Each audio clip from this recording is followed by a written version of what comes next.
ये रहेगा arrange. Basically arrange function क्या करता है यहाँ पे, जैसे पाइथन का रेंज फंक्शन करता है। रेंज फंक्शन एक नंबर के सीक्वेंस को जनरेट करने के लिए अपन इस्तेमाल करते हैं, जिसमें अपन कोई सा भी रेंज दे सकते हैं, स्टार्टिंग एंडिंग, और वो उसके बेसिस पे रेंज को जनरेट करता है। पाइथन में एग्जैक्टली जब अपन नंपाई पे काम करते हैं, तो यहाँ पे ये जो जनरेट करता है, ये लिस्ट के फॉर्म पे जनरेट करता है। ठीक है। जो अरेंज फंक्शन रहेगा वो एरे जनरेट करता है।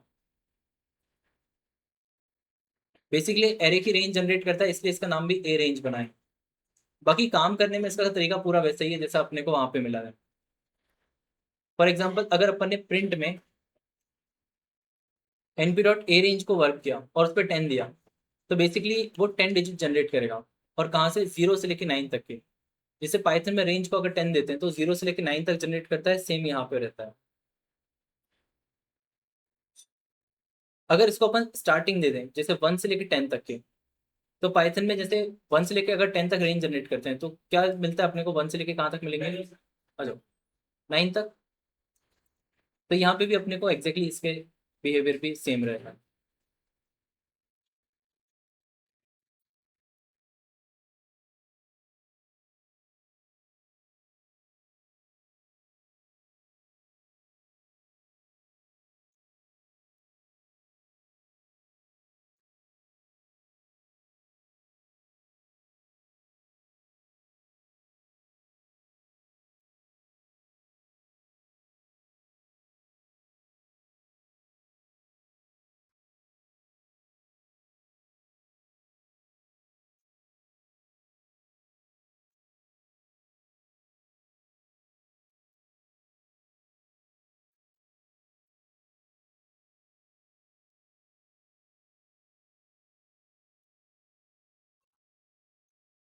ठीक है।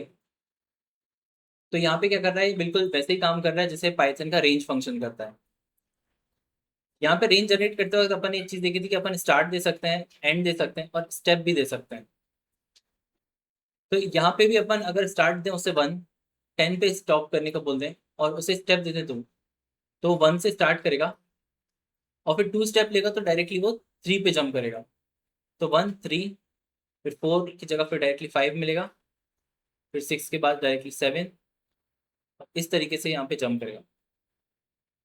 तो अगर फिर अपन ए रेंज को 1 से स्टार्ट देते हैं, 10 तक के जाने को बोलते हैं, 2 स्टेप देते हैं, तो 1 3 5 7 और 9, मतलब एग्जैक्टली पूरा ही रेंज फंक्शन जैसे ही यहाँ पे। बट यहाँ पे थोड़ी सी चीज एक डिफरेंस रहती है। क्या, कि पाइथन में जो रेंज फंक्शन होता है वो इंटीजर्स में जनरेट करता है, मतलब उसमें 1 जनरेट हो सकता है, उसमें 2 हो सकता है, उसमें 3। बट अगर अपन स्टेप उसे 0.2 की देती है, 0.5 की देती है, तो वो ऐसा जनरेट नहीं करेगा कि 1 के बाद सीधा 1.5 दे दे। रेंज फंक्शन पे यहाँ पे ये काम नहीं हो सकता। उससे अपन ने प्रिंट किया लिस्ट ऑफ रेंज 1 10 0.5, तो अब देखो ये एरर दे देता है कि float object can not be interpreted as an integer. But इसी जगह अगर अपन इसे np डॉट ए रेंज के अंदर पास करते हैं, तो वो जनरेट कर देता है। तो बस इन दोनों में एक डिफरेंस रहता है।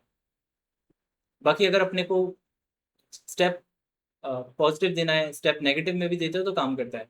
उसे स्टेप 20 से स्टार्ट करना है, 5 पे एंड करना है, और -1, तो फिर वो 20 से लेके 6 तक के अपने को रेंज जनरेट कर देता है। ठीक है, इतने इस्तेमाल करके देखो आप लोग।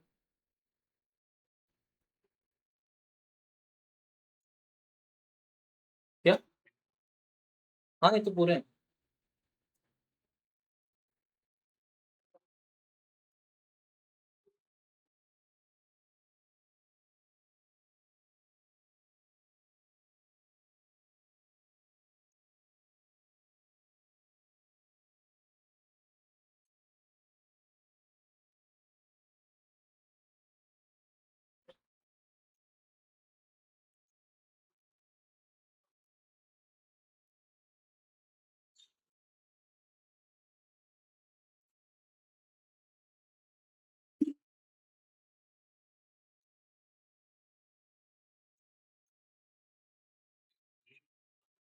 ए रेंज जो बोलना हो। हाँ अरेंज जैसे रीड कर सकते हैं, बट बेसिकली रेंज फंक्शन है एरे के लिए, तो ए रेंज बोल सकते हो आप।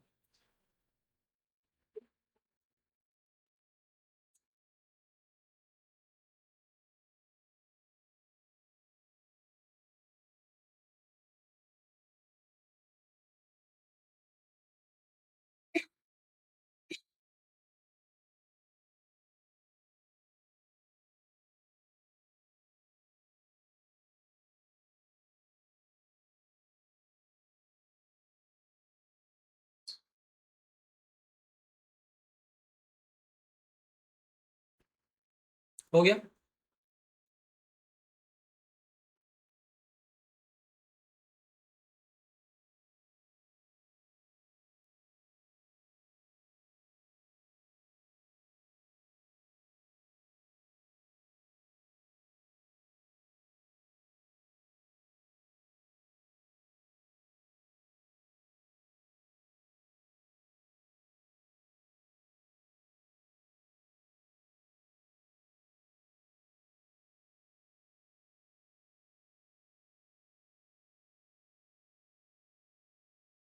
कौन सा वाला? ये एरर देगा क्योंकि ये बताने के लिए था कि लिस्ट कभी डेसिमल में जनरेट नहीं करती, बट एरे जो होते हैं वो डेसिमल में भी जनरेट कर सकते हैं रेंज। अब बाकी के और फंक्शन देखते हैं अपन। ये आपको डायरेक्टली यूज नहीं आएंगे, ये जब आते हैं जब मशीन लर्निंग का डेटा साइंस में जाते हैं। NP dot zeros, zeros basically ये भी एरे को जनरेट करता है, बट जैसे इसमें 5 दिया, तो ये एरे जनरेट करेगा 5 एलिमेंट्स का जिसमें सिर्फ और सिर्फ जीरो होंगे। तो जैसे अपन ने इसे रन किया, तो अब देखोगे यहाँ पे 5 जीरोस आ गए। इसके अंदर अपन एक शेप दे सकते हैं, जैसे अपन ने शेप देखा है कि अपन एक टपल के अंदर शेप दे सकते हैं जिसमें रो और कॉलम अपन पास कर सकते हैं। तो यहाँ पे अपन ने एक टपल दिया है जिसमें 3 रो और 4 कॉलम बोले, तो सिर्फ 3 रो आएंगी और 4 कॉलम्स आएंगे, और उनके अंदर फिल क्या रहेगा, सिर्फ और सिर्फ जीरो। तो अगर अपन इसको रन किया तो अपने को इस तरीके से एक एरे मिलता है सिर्फ जीरोस का। हाँ ये फ्लोट नहीं दे रहे। अगर इसे इंटीजर में करना है तो फिर एस टाइप इंट कर सकते हैं। उसके बाद उसको पास कर दो। हाँ फिर ये पूरा जनरेट कर दिया, अब ये एरे है, तो फिर यहाँ पे डॉट एस टाइप और इंट।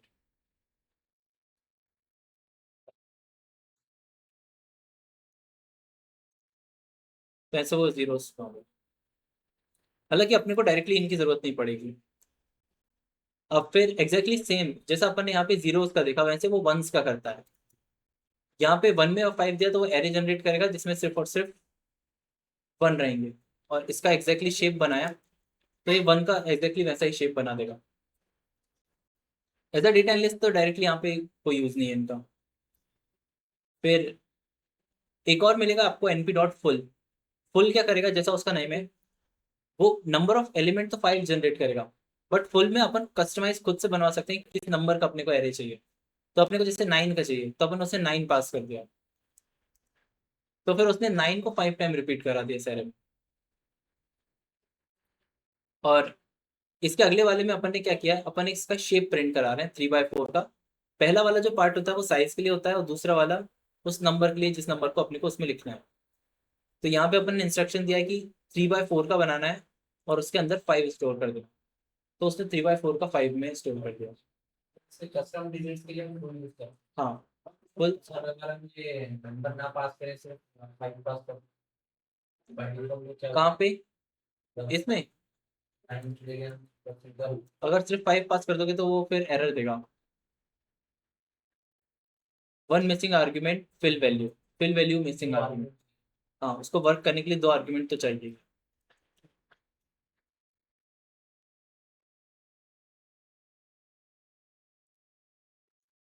ठीक है, इनको ना भी करो तो कोई प्रॉब्लम नहीं है, इनको आप देख के बस समझ सकते हो। जो अगला वाला है वो हो सकता है अपने काम आएगा। एक ये रहता है लिन स्पेस, इसका इस्तेमाल किया जाता है लाइन क्रिएट करने के लिए। मतलब आपको किसी भी 2 डायमेंशनल एरे में लाइन वगैरह क्रिएट करना होता है, तो फिर इसका यूज किया जाता है। इसमें लाइन क्रिएट करने का मतलब ये है कि जब अपन रेंज वगैरह बनाते हैं, ये भी एट द एंड एक रेंज जनरेट करता है। तो रेंज मान लो अपन ने बनाई 5 से लेके 50 तक की, तो अपने को नंबर ऑफ सीक्वेंस मिल जाएगा 5 6 7 8 9 50 तक के। इसमें कितने नंबर ऑफ एलिमेंट आएंगे इस पे अपना कोई कंट्रोल नहीं है, कि अपने ने दो रेंज दे दी, उसके बीच में वो सारे नंबर को जनरेट कर देगा। अगर इसको थोड़ा सा डिफरेंट तरीके से अपन बनाए, अपन ने उसे बोला कि अपने को 5 से चाहिए 100 तक के, बट आप सिर्फ और सिर्फ 20 एलिमेंट ही देना, मतलब उस लिस्ट में सिर्फ और सिर्फ 20 आने चाहिए। तो फिर वो क्या करेगा, 5 से 100 के बीच में एग्जैक्टली डिवाइड करेगा 20 पार्ट्स को, और फिर उसके बीच में स्टेप्स जनरेट करेगा वन वन। जैसे फॉर एग्जाम्पल इसको मैंने दे दिया कि 5 से शुरू करना है और 20 तक के जाना है, और उसके बीच में सिर्फ और सिर्फ 4 नंबर ही मिलने चाहिए। तो ये क्या करेगा, 5 लेगा, 10 15 और 20। अगर मैंने उससे बोल दिया होता कि 12 नंबर चाहिए होते हैं इनके बीच में, तो फिर उसने बहुत प्रिसाइसली कैलकुलेट किया, इसको 12 पीसेस में डिवाइड किया, और फिर 5 से शुरू किया, और अगला पीस 6.36 पे गया, फिर 7.72, फिर 9। मतलब स्टार्टिंग और एंडिंग, और इसमें अपन जितने भी नंबर देंगे उतने नंबर ऑफ एलिमेंट्स अपने को रिटर्न करते हैं। तो ये काम करता है लिन स्पेस। जैसे अगर मैंने इसमें 90 कर दिया होता, तो एग्जैक्टली उसने इन दोनों के बीच में 90 डिस्टेंस निकाले, 5.168। ठीक है, जैसे अपन ने ऐसे बोल दिया 5 से 6 तक के जाना, और कितने चाहिए अपने को, 100 चाहिए। तो ये इस तरीके से करेंगे।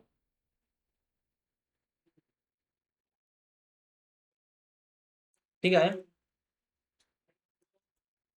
किस तरीके से काम कर रहा है।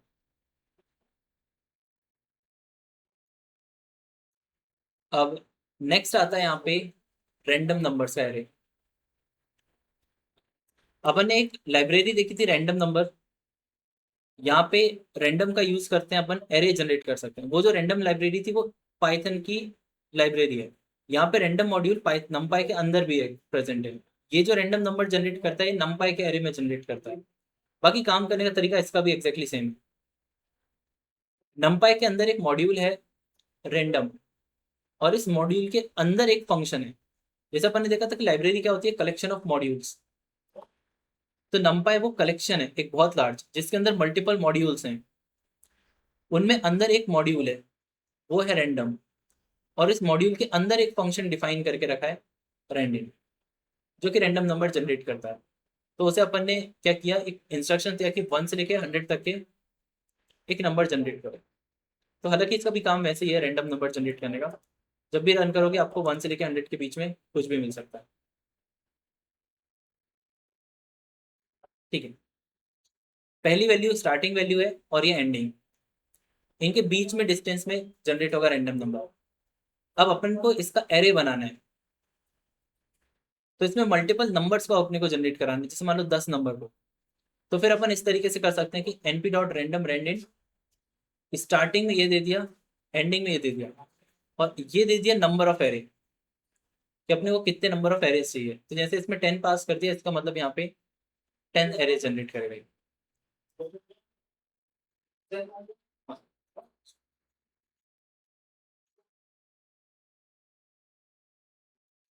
ठीक है, इसको इस्तेमाल करके देखो रेंडम को।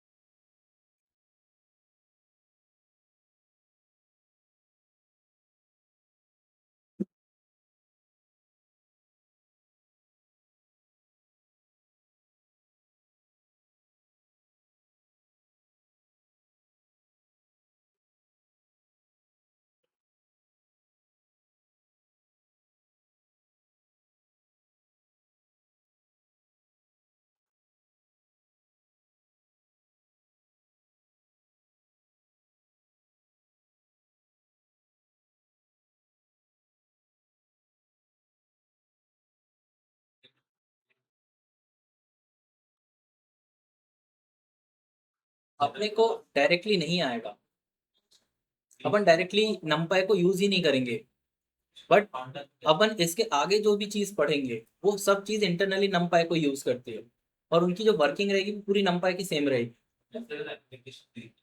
हाँ, जैसे आपको अभी तक के डेटा एक्सेल में मिला, एक्सेल में एक्चुअल में डेटा दिखता कैसा है, टेबल के फॉर्म में सेल्स आई यहाँ पे।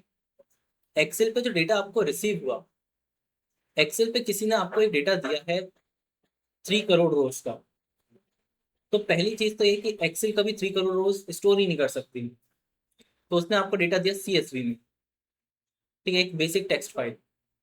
तब आप इस पे काम कैसे करोगे? एक्सेल पे तो काम ही नहीं कर सकते, फिर क्या बचा? फिर रिपोर्ट क्या पे बनाएंगे अपन?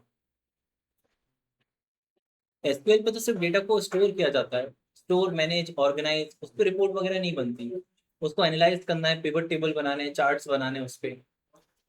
तो फिर एक्सेल अपना टूल इस यूज ही नहीं हो पाएगा, फिर अपने को जाना पड़ेगा पाइथन के पास। अब जब अपन पाइथन को ये डेटा देंगे तो पाइथन इंटरनली कहीं ना कहीं तो उसे स्टोर करेगा। अब वो स्टोर कैसे करेगा? ये एरे के फॉर्म में स्टोर करता है। जैसे आपके 3 करोड़ रोज का जो सेल्स का रिकॉर्ड है, वो इंटरनली एक एरे पे ही जाके बनेगा। फिर उस एरे को मैनेज कौन करता है, इस एरे पे कैलकुलेशन ये सब पांडास करेगा। पांडास अपने को क्लीन टेबल टाइप का फॉर्म देगा, बट पांडास इंटरनली पूरा का पूरा डिपेंड करता है नंपाई। नहीं नहीं, वो सब पांडास करेगा, वो सब अपन देखेंगे एक करके। ठीक है। नहीं नहीं, अरे ऐसे ही दिखता है, मतलब नंबर जैसे शीट दिखती है ना वैसे ही दिखेगा, बट इंटरनली पूरा काम इन पे चल रहा है। काइंड ऑफ पाइथन पूरी पजल जैसी है, एक बार आपको सारे पीसेस मिल जाएंगे ना तो एक क्लियर पिक्चर दिखेगी।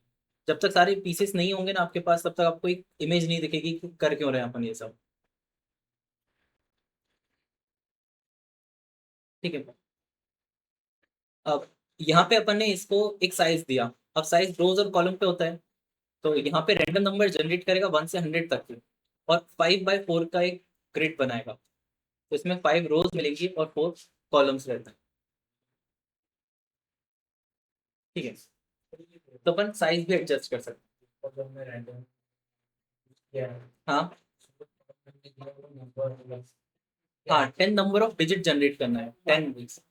जैसे अगर मैंने इसे दिया होता कि 5 रिकॉर्ड जनरेट, तो इसने 1 2 3 4 और 5, 5 नहीं, स्टेप नहीं होते इसमें, जैसे आपने कल भी पूछा था।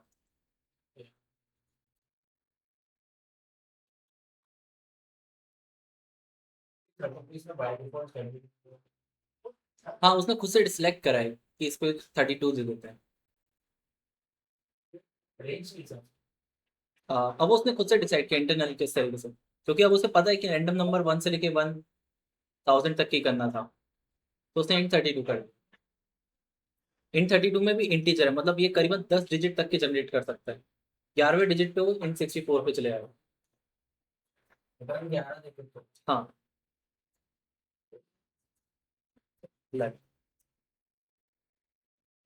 आउट ऑफ बाउंड बोल दिया इसका। 11 तक के तो रेंज रैंडम काम ही नहीं कर रहा था। ठीक है, तो नहीं किया इसने। ठीक है आया, और ये वाला क्या शेप बना सकता है? 2 5 और 4। ये वाला रो अपन ने देखा था कि जब 3 देखेंगे तब क्या मीनिंग रहता है इसका? ये तो रो है, ये कॉलम है, और ये जैसे एक्सेल की शीट दिखती है वैसा शीट है। तो 2 शीट बनाएगा, हर एक की रो में 5 रोज होंगी और हर एक में 4 कॉलम्स होंगे। तो ये कुछ ऐसा दिखेगा। ठीक है, और सारे इंटरनली फिल किससे होंगे? रैंडम से होंगे।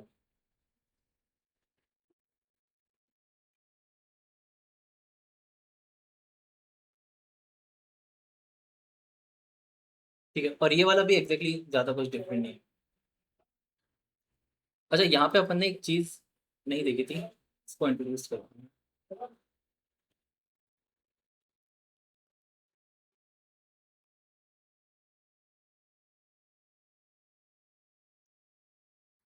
आ, ठीक, यहाँ पे भी काम आती है, बट वो यहाँ पे चलो देख लेते हैं। रैंडम नंबर्स पे क्या होता है ना, जब अपन रैंडम नंबर जनरेट करते हैं, फॉर एग्जांपल अगर फ्यूचर में जाके आपने कोई एक सा प्रोग्राम बनाया, जिस प्रोग्राम में आपने कुछ set number of random number select करे थे, कुछ 100 नंबर्स आपको रैंडम नंबर से आपने जनरेट करे, और इन्हीं पे आपने अपना प्रोग्राम बनाया, और उसने आपको एक रिजल्ट दिया। ठीक है। अब आपने जब ये प्रोग्राम किसी और को दिया, उसने भी इस प्रोग्राम को रन किया, अब उसके प्रोग्राम में जब इसने रन किया तो इसको 100 नंबर रैंडम नंबर कुछ और मिल गए। तो इसका जो प्रोग्राम का जो रिजल्ट था वो एक्सपेक्टेड इसके जैसा एज इट इज सेम नहीं आया। क्यों नहीं आया? क्योंकि आपके नंबर जनरेट हुए थे तब रिजल्ट कुछ और था, और जब सामने वाले ने उसे फिर से इस्तेमाल किया तो रैंडम नंबर कुछ और जनरेट हो गए, तो वो रिजल्ट कुछ और आ गया। तो इस टाइप की प्रॉब्लम ना हो कि आप किसी को अपने कोड शेयर करो या फिर कोई और पर्सन इसे इस्तेमाल करे, या फिर आप सभी इस्तेमाल करो तो आपके रैंडम नंबर हो सकते हैं इससे बहुत डिफरेंट बने हो। कि आपके इसमें जब 5/4 का किया तो पहला क्या 45 था, फिर 54, तो ये सब अलग है। तो इन सबको एक ग्राउंड पे लाने के लिए रैंडम डॉट सीड होता है।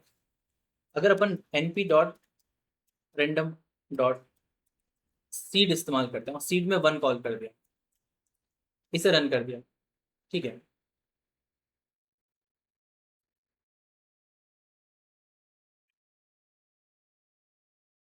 और एग्जैक्टली आप लोग यही वाला बनाना 1 से लेके 100 तक, और 5/4 का।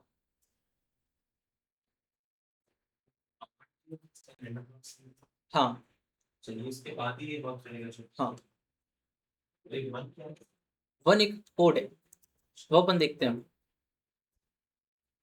पहले इसको रन कर देना np.1 को सीड, तो आपकी एग्जैक्टली सेम है। पहला 34, 13, 73, 10 सबके एग्जैक्टली सेम है। तो ये जो सीड है ये काइंड ऑफ ऐसा कोई लॉजिकल 1 का मीनिंग नहीं है, बट ये कोई सा भी नंबर रख सकते हो। जैसे अगर मैंने इसे 7 रख दिया तो 7 पे different set of random number generate होंगे, और आप भी अगर 7 यूज करोगे तो आपका भी रैंडम नंबर का सेट एग्जैक्टली ऐसे ही दिखेगा।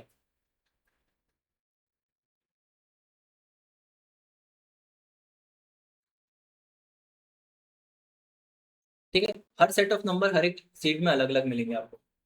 कई लोग, मेजोरिटी ऑफ लोग 42 रखते हैं, अब पता नहीं क्यों रखते हैं, इसका ऐसा कोई लॉजिकल रीजन नहीं है।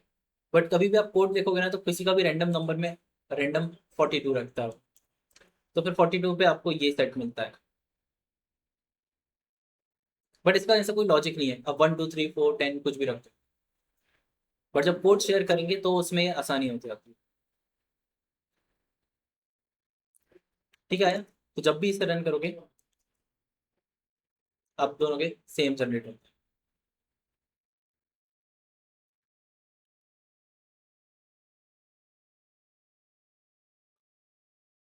क्या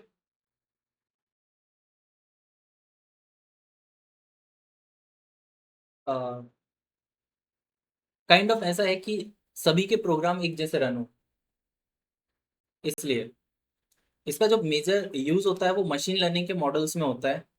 मशीन लर्निंग में एक्चुअल में होता क्या है कि आपने डेटा दिया, डेटा में आप कुछ पार्ट पे डेटा को मशीन को ट्रेन करते हो कि देखो अगर ऐसा होगा तो फिर ऐसा होगा, अगर कोई कम सिबिल वाला है तो वो लोन डिफॉल्ट करेगा, किसी का एजुकेशन कम है तो वो डिफॉल्ट करेगा। तो आधे डेटा पे आपने क्या कर दिया, उसे ट्रेन कर दिया, आधे डेटा पे आप उसे टेस्ट करते हो मशीन को। तो ये जो डिवाइड करते हैं इस डेटा को, तो अपन रेंडमली सिलेक्ट करते हैं डेटा को। अब अगर मैंने डेटा पे इसे ट्रेन किया तो मेरे इसमें अलग रोज पे सिलेक्ट हो गया हो, तो मेरा मॉडल अलग बनेगा, आपका मॉडल अलग बनेगा।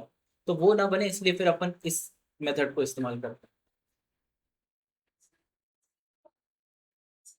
वो बार बार करेंगे तो फिर वो डिफरेंट हो जाता है, बट वो एक बार में करेंगे तो हो जाता है।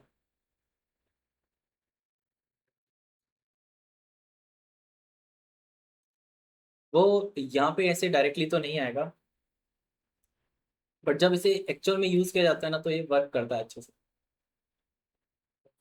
सेम ही सेट डाला हुआ है। नहीं नहीं, सेम सेट नहीं देगा, रैंडमली तो जनरेट करेगा, बट सीड के कारण सबके एक जैसे ही आते हैं। जैसे अगर सीड 7 पे अगर आपने पहली बार रन किया तो सीड 7 पे आप सभी का एक जैसे ही आएगा। हाँ,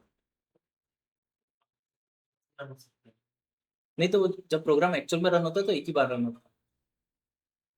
ठीक है, जाने तो कंफ्यूजिंग है ये, बट बस इतना याद रखना कि अगर सीड में अगर अपन कुछ रखते हैं तो बाकी सभी के प्रोग्राम में exactly same random numbers generate होंगे।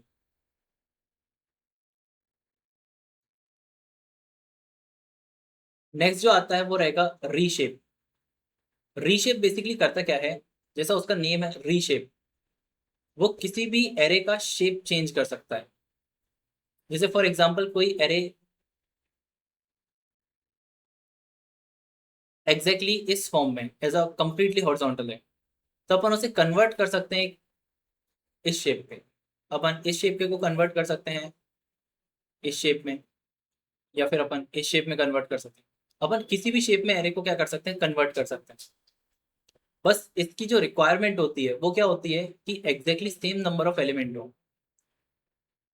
फॉर एग्जाम्पल अपन ने एक एरे बनाया np डॉट रैंडम रैंडम 1, 10, मतलब 1 से लेकर 10 तक नंबर जनरेट होंगे, और टोटल कितने नंबर जनरेट होंगे, 40 नंबर्स, और वो ARR में स्टोर हो जाएंगे। ठीक है, अभी करंटली ARR की पोजीशन कैसे दिख रही है, इस तरीके। अब इसके बाद अपन ने क्या किया, इसका शेप चेंज करना है। अभी ये एज अ 1D में है, और 1D में भी एक हॉरिजॉन्टली सिर्फ एक सिंगल, मतलब सिंगल एक एरे है जिसमें 40 एलिमेंट्स हैं। तो अगर अपन इसे रीशेप में करें, एक ऐसा शेप जिसमें एट द एंड आखिरी में 40 एलिमेंट्स ही बचें, तो अपन ऐसे कर सकते हैं कि अगर अपन उसे 4/10 का, कि अगर सिर्फ 4 रोज हैं और 10 कॉलम्स हैं, तो इनमें टोटल नंबर ऑफ एलिमेंट कितने होंगे, 10 × 4, तो लगभग 40। तो अगर अपन ने ARR डॉट रीशेप किया, और शेप हमेशा टपल में आता है 4/40, तो यही नंबर जो अपने जनरेट हुए थे वो यहाँ पे आ गए।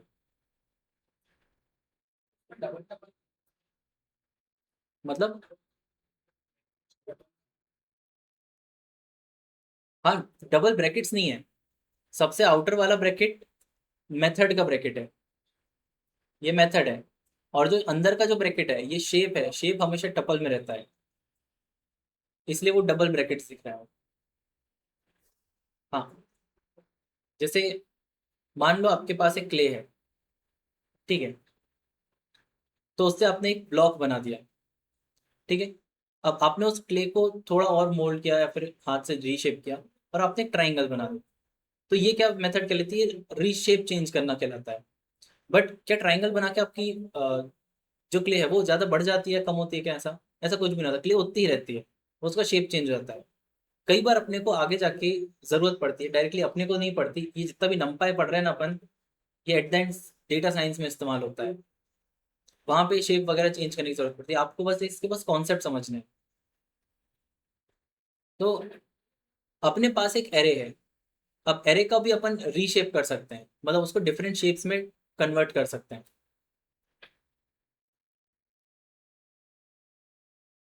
जैसे यहाँ पे ज़्यादा अच्छा होगा कि अपन एरे में रैंडम ना जनरेट करके मैं ये जनरेट करता हूँ।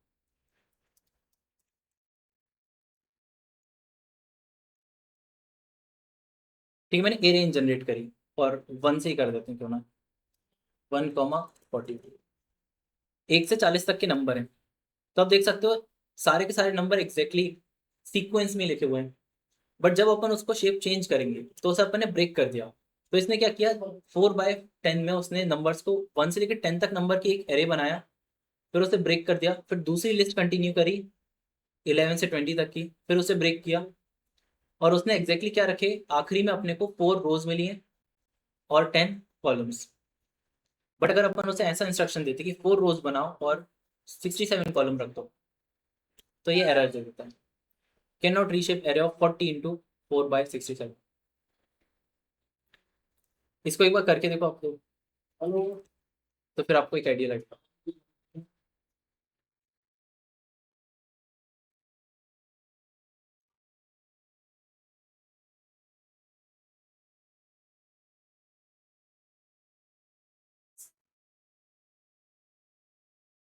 ऑनलाइन देव और बसंत।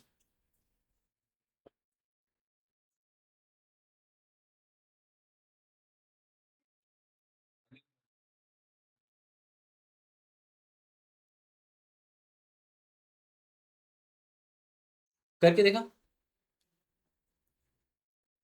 अब अगर अपने पास 40 एलिमेंट्स हैं, तो और कैसा अपन शेप बना सकते हैं, ऐसा शेप जिसमें जितने रोज और कॉलम्स होंगे 8 और 5। अगर 8 रोज रख दें अपन और 5 कॉलम्स रख दें, तो 8×5 = 40 होता है, 8 × 5 तो बन सकता है। इसको करके देखो, अगर रो में आप 8 रख दो और 5 कॉलम्स पे, तो वो कैसे बनता है।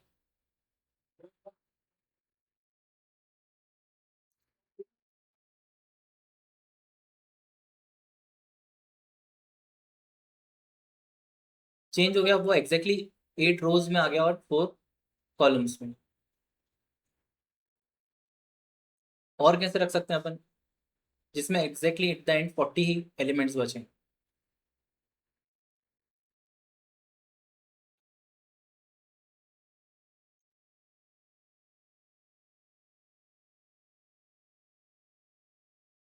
अपन ने 4/10 का बनाया, अगर ऐसे 10-10 के होंगे और 4 कॉलम्स होंगे तो भी बन सकता है वो।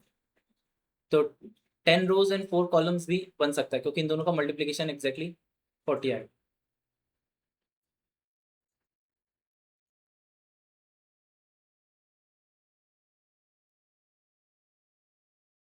ठीक है, आ रहा है आपको आइडिया किस तरीके से रीशेप किया जा सकता है। अब जैसे अपन ने 10/40 का कर दिया, तो ये आ गया। क्या ये शेप पॉसिबल हो सकता है कि अपन ने 5/4 के पहले तो 5 रोज एंड 4 कॉलम्स रखे और उसके 2 शीट बना दिए, तो उसमें एग्जैक्टली कितने बनेंगे? 5/4 से अपने को 20 का मिलेगा और उसकी 2 शीट बना के पूरा 40 एलिमेंट्स। तो ये आ गया, 1 से लेके 40 तक के उसने इस तरीके से डिवाइड कर दिया।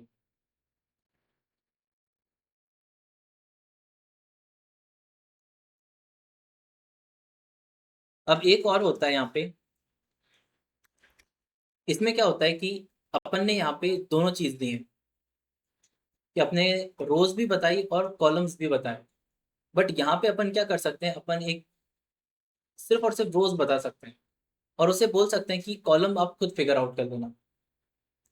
तो ये ऑटोमेटिकली उसके बेसिस पे एडजस्ट कर लेगा। जैसे अपन ने अब इसे बताएंगे कैसे कि खुद से एडजस्ट कर लेना, तो अपन वहाँ पे -1 दे देते हैं। -1 देने से वो खुद ब खुद एडजस्ट करने का ट्राई करता है कि एग्जैक्टली उसमें क्या नंबर अपन रख सकते हैं।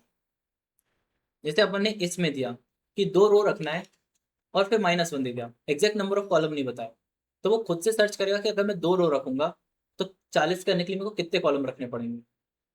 तो इसे लगभग कितने अक्सर रखने पड़ सकते हैं 2 रो पे, कि एग्जैक्टली 40 नंबर, मतलब 40 एलिमेंट आए वहां पे।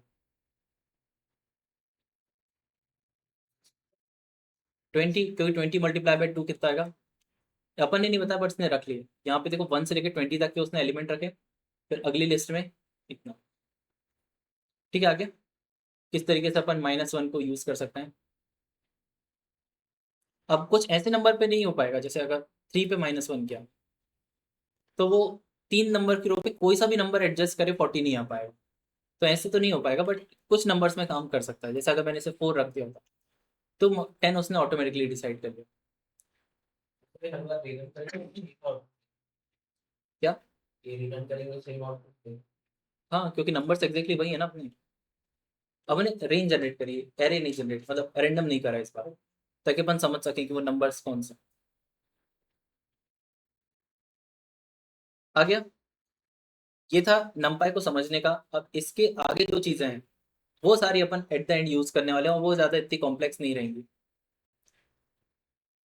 अगली है एग्रीगेट करना डेटा पे। एग्रीगेट करना मतलब बेसिकली अपना नॉर्मल स्टैटिस्टिक्स अप्लाई करना, जैसे सम मिन मैक्स एवरेज काउंट।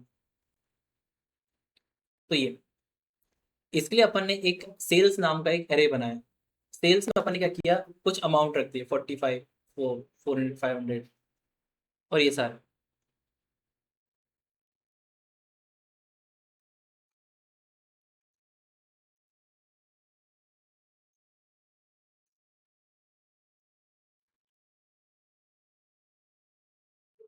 अगर अपन पाइथन में होते हैं, पाइथन में हर चीज को एडअप करने के लिए अपने को लूप लगा था।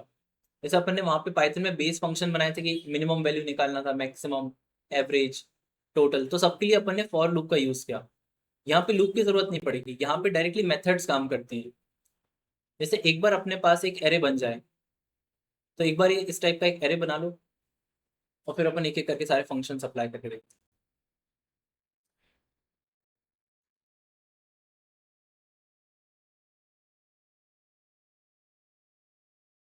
ठीक है, बन गया सबका।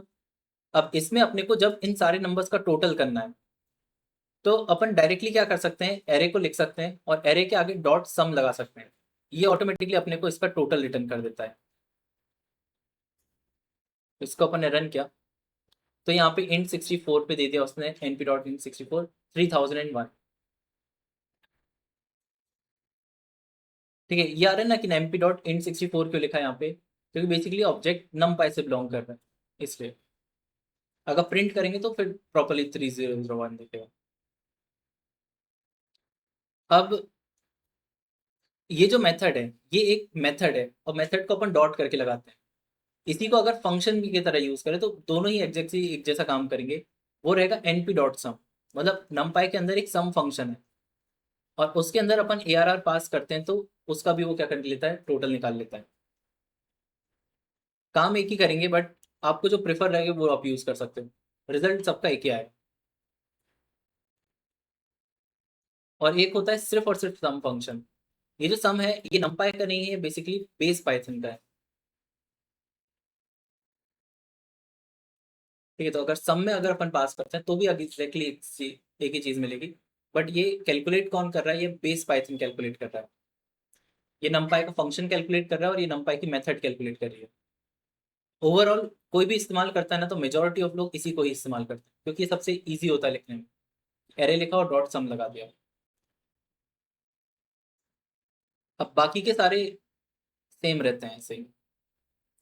जैसे अगर मिनिमम वैल्यू निकालना है तो arr डॉट मिन, जो भी एरे होगा उसका डॉट मिन लगा सकते हैं। डॉट मैक्स, एवरेज निकालने के लिए डॉट मीन लगता है। ठीक है, इन सबको निकाल के देखो आप लोग, मीन तक के।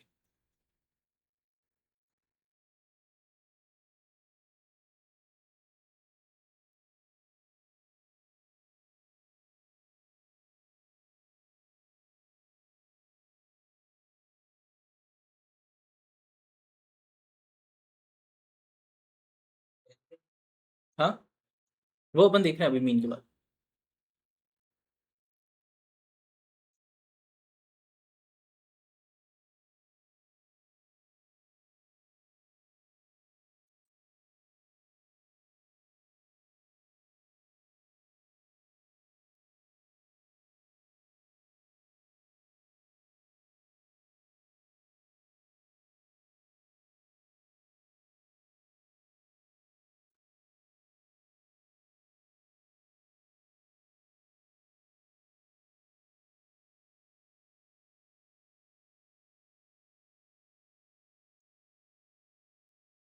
हाँ, यहाँ तक कर लिया सबने।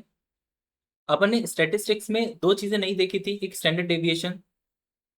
याद है किसी को स्टैंडर्ड डेविएशन क्या होता है?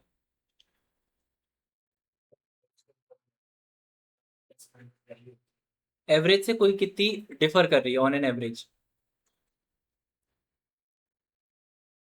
ये अपन ने कुछ एग्जांपल देखे थे, जैसे फॉर एग्जांपल विराट कोहली अगर कई सारे मैचेस खेलता है और उसका एवरेज मान लो 50 आ गया, तो ऐसा नहीं है कि सिर्फ एक नंबर सफिशिएंट रहता है। वो 50 के कितना नॉर्मली आगे करता है, कितना नॉर्मली पीछे करता है। तो अगर इस तरीके से अपन लिखते हैं +-20, तो ये बता रहे हैं कि उसका एवरेज तो 50 रन है, बट वो हर मैच में लगभग ऑन एन एवरेज 20 रन कभी आगे भी कर सकता है और 20 रन कभी कम भी कर सकता है। तो ये रहता है स्टैंडर्ड डिविएशन का। किसी भी एरे में स्टैंडर्ड डिविएशन निकालना है तो बस वहाँ पे एसटीडी लगा, तो एसटीडी फिर अपने को स्टैंडर्ड डिविएशन कैलकुलेट कर देता है। हाँ, एवरेज ऑन एन एवरेज कितना आगे और पीछे कर रहा है।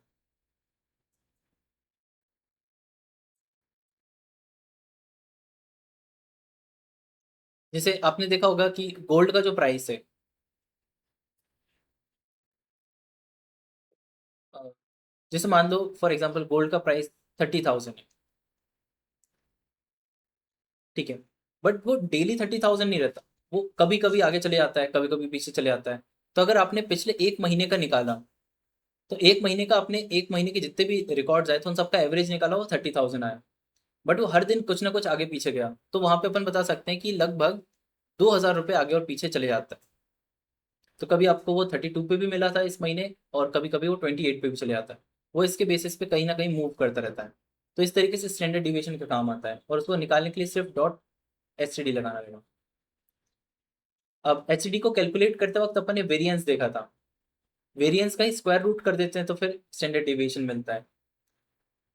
तो वेरिएंस बेसिकली इसका बस स्क्वायर रहेगा, अगर इसको स्क्वायर रूट कर देंगे तो अपने को स्टैंडर्ड डिवीजन मिल जाता है।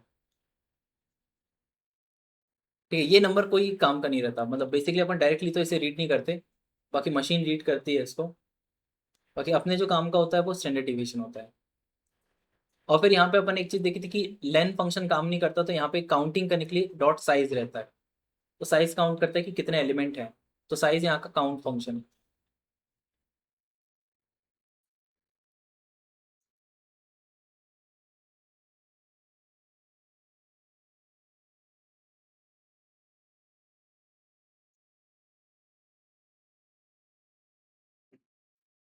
ठीक है, आगे। अब जो नेक्स्ट है वो रहेगा इंडेक्सिंग और स्लाइसिंग। ये भी पूरा का पूरा पाइथन का ही उठ के आया है। तो पाइथन का कॉन्सेप्ट आपको क्लियर है, इंडेक्सिंग और स्लाइसिंग का क्या क्या चीज़ें होती हैं उसमें। इंडेक्सिंग क्या होती है वहाँ पे? हाँ, हर एक एलिमेंट की पोजीशन, जैसे एक लिस्ट की हर एक पोजीशन। इंडेक्सिंग कहाँ से शुरू होती है? जैसे 0, 1, 2, 3 और 4। तो अपन किसी के भी आगे स्क्वायर ब्रैकेट लगा के इंडेक्स पोजीशन लिख देते हैं तो वो एलिमेंट मिल जाता है। एरे एग्जैक्टली सेम है, मतलब एरे पूरा का पूरा सेम है कि इंडेक्सिंग और स्लाइसिंग एज इट इज वैसे ही काम करती है जैसे वहां पे काम करती है। तो अगर स्क्वायर ब्रैकेट 1 लगाया तो अपने को 12,000 मिल जाएगा। अगर -1 लगाते हैं तो क्या मिलता है? माइनस, पीछे सबसे लास्ट से, तो माइनस वाला अपने को 136 दे देगा, जो सबसे लास्ट एलिमेंट हो। अगर अपन ऐसे करते हैं तो फिर लिस्ट में किस तरीके से परफॉर्म होता है कि सेल्स में सेकंड इंडेक्स पोजीशन को असाइन कर दो 300, वो चेंज कर देता है। तो वो क्या करेगा, यहाँ पे सेकंड 0, 1, 2, 2 को लेगा, इसको यहाँ से हटा के और यहाँ पे 300 कर देगा। तो इस तरीके से अपन क्या कर सकते हैं, रीअसाइन कर सकते हैं।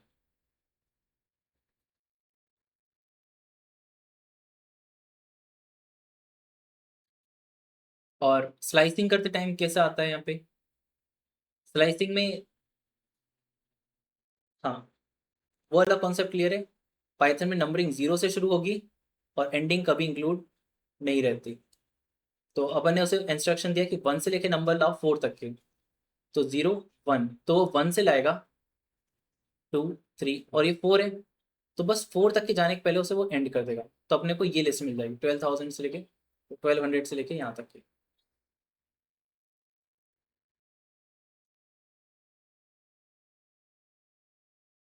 ठीक है, जो अपने लिस्ट बनाई है उसमें ट्राई करके देखो, ये सारे वर्क कर रहे हैं पूरे।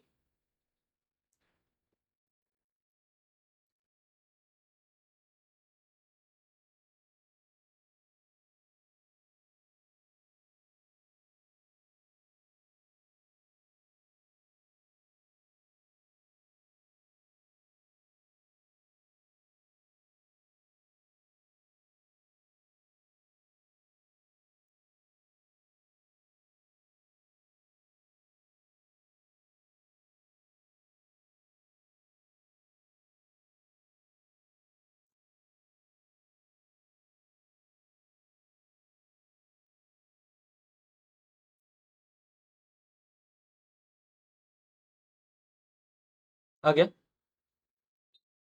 ठीक है, पूरा का पूरा सेम है वहाँ पे, ज़्यादा कोई चेंज है नहीं यहाँ पे। यहाँ पे थोड़ा सा चेंज ज़रूर आपको मिलेगा, वो मिलेगा 2D को स्लाइस करते टाइम। अभी सबसे सिंपलेस्ट फॉर्म था इंडेक्सिंग और स्लाइसिंग का जब अपन एक सिंगल लिस्ट को करते हैं, बट ये थोड़ा सा कॉम्प्लेक्स हो जाता है जब अपन 2D को करेंगे। और 3D तक के तो अपन जाएंगे नहीं, क्योंकि 3D बहुत ज़्यादा फिर कॉम्प्लेक्स चले आएगा।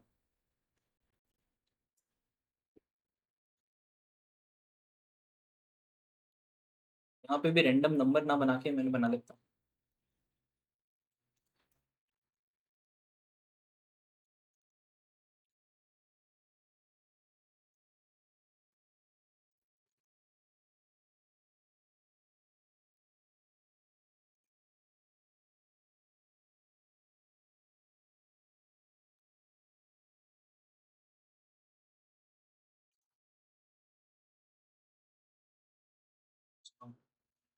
5/4 में कितने होंगे?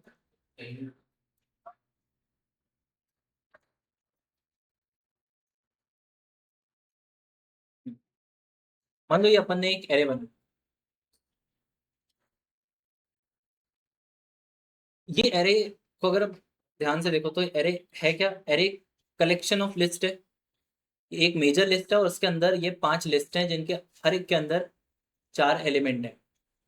तो अगर अपन ARR में 1 को फैच करते हैं तो 1 एक्चुअल में पूरी पूरी लिस्ट है, और कौन सी? ये 0 और ये 1। तो अपने को एग्जैक्टली ये वाली लिस्ट मिल जाएगी, 5 6 7 और 8 वाली।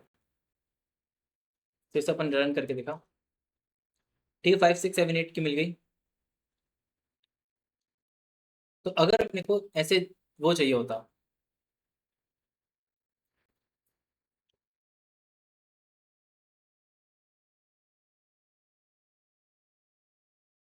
यहाँ पे अपने टू टू मतलब 0 1 और 2, एग्जैक्टली अगर 7 को फैच करना होता, मतलब इतने बड़े एरे में, तो अपने को एट द एंड 0 1 1 वाली लिस्ट में तो पहले जाना पड़ता, और फिर इस लिस्ट के अंदर जाने के बाद फिर अपने को 0 1 और 2 2 वाली पोजीशन पे जाना पड़ता, तो फिर अपने को 7 मिलता।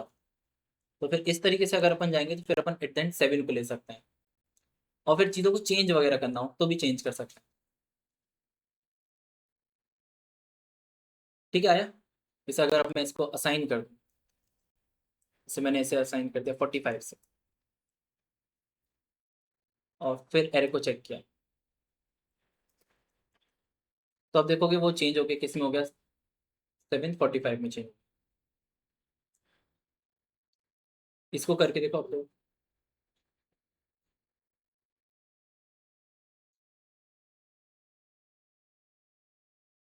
और इसको ट्राई करके देखना कि आपका टास्क है, ये जो 10 है, इस 10 को आपको रिप्लेस करना है 99 से। अब इस तक के पहुंचोगे कैसे? हाँ, 2 उसके अंदर वाली लिस्ट के इंडेक्स है, मतलब ये 1 है, ये 0 है, ये 1 ये 2 ये 3 और ये 4। अब 0 के अगर अंदर चले गए तो फिर ये जो अंदर वाली लिस्ट है, ये 0 उसकी इंडेक्स पोजीशन है, 1 इसकी, 2 इसकी और 3 इसकी।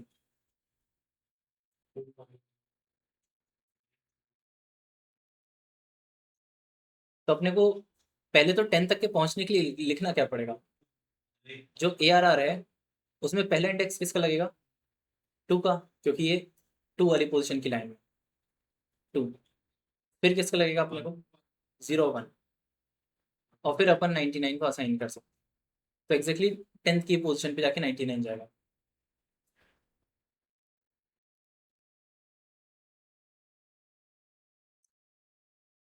ये हुआ किसी का ये वाला?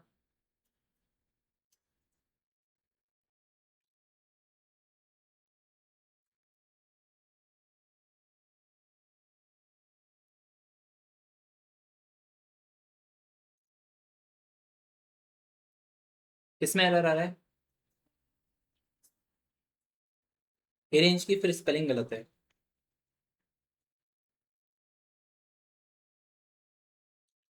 ये वाली से मैच करके देखो, np डॉट ए रेंज।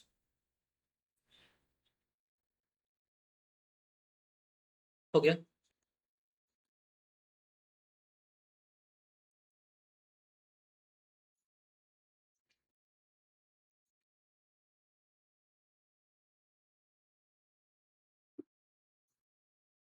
बस अभी के लिए इतना ही देखेंगे अपन।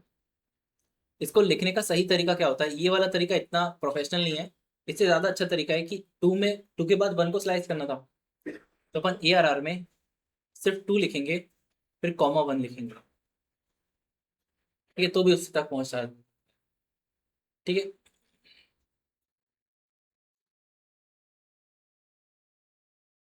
ठीक, किया तो इससे बहुत कुछ ज्यादा जा सकता है, बट इतने ज्यादा कि अपने को जरूरत नहीं रहेगी। बाकी फिर अपन ऐसे भी स्लाइस कर सकते हैं। बाकी फिर इसको अपन फिर नेक्स्ट क्लास में देखेंगे। ठीक है, अभी के लिए फिर यहाँ पे क्लास एंड करते हैं। कोर्स नमपाई बेसिकली कल खत्म ही हो जाएगा।